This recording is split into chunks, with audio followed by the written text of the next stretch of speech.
Guys, welcome to HardReset.Info channel. Today I have Samsung Galaxy M23 and I want to show you how add event to your calendar on this device. To do that, open calendar application in it. Tap on day when we want to add our event, maybe 22 of June. There is plus icon, and first step you can add title of your event. There you can add the emoji to your title, maybe this one.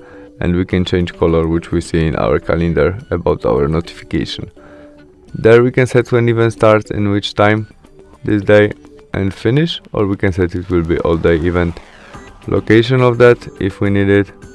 We can add, in this part we can add this event to your group on Gmail calendar. There we can set when we get notification alarm, you can add more than one. Repeat of that if we need it. Notes to that. We can make video conference when event starts, we can invite some people to our event, and after you set all you need, you mustn't add everything, press save, and we have it in our calendar right now. Thanks for watching, see you soon, bye!